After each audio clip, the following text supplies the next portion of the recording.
সাবধান, হজযাত্রীর ছদ্মবেশে পাকিস্তানি ভিক্ষুকের ঢল, সৌদি আরবের কড়া বার্তা।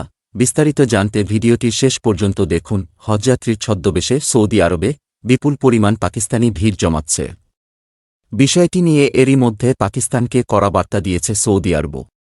রিয়াদ ইসলামাবাদকে পাকিস্তানি ভিক্ষুকদের সৌদি আরবে ঢোকা রোধ করতে প্রয়োজনীয় পদক্ষেপ নিতে অনুরোধ জানিয়েছে।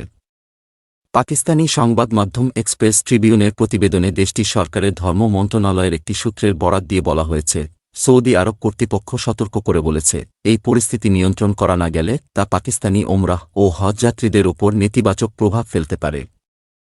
প্রতিবেদনে বলা হয়েছে, সৌদি আরবের হজ মন্ত্রণালয় পাকিস্তানের ধর্মবিষয়ক মন্ত্রণালয়কে সতর্ক করেছে এবং পাকিস্তানি ভিক্ষুকদের ওমরাহ ভিসার আওতায় দেশটিতে প্রবেশে বাধা দিতে পদক্ষেপ নেওয়ার আহ্বান জানিয়েছে। প্রতিক্রিয়ায় পাকিস্তানের ধর্ম মন্ত্রণালয় নতুন করে ওমরাহ আইন প্রবর্তনের সিদ্ধান্ত নিয়েছে, যার লক্ষ্য ওমরাহ ভ্রমণের সুবিধা দেওয়া ট্রাভেল এজেন্সিগুলোকে নিয়ন্ত্রণ করা এবং তাদের আইনি তত্ত্বাবধানে আনা। এর আগে পাকিস্তানে নিযুক্ত সৌদি রাষ্ট্রদূত নওয়াফ বিন সাইদ আহমেদ আল মালকির সঙ্গে বৈঠকের সময় দেশটির স্বরাষ্ট্রমন্ত্রী মহসিন নাকভি তাকে আশ্বস্ত করেছিলেন যে সৌদি আরবে ভিক্ষুক পাঠানোর জন্য দায়ী মাফিয়ার বিরুদ্ধে কঠোর ব্যবস্থা নেওয়া হবে।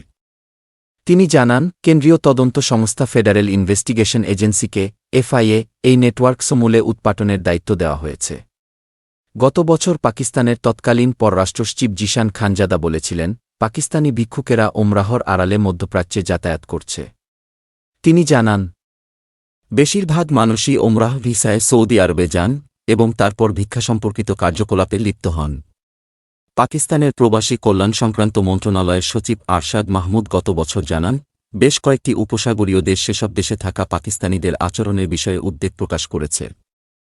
উল্লেখ্য, পাকিস্তানের প্রবাসী পাকিস্তানি ও মানব সম্পদ উন্নয়ন মন্ত্রণালয়ের মতে বিভিন্ন দেশে আটক হওয়া ভিক্ষুকদের মধ্যে ৯.০% পাকিস্তানের।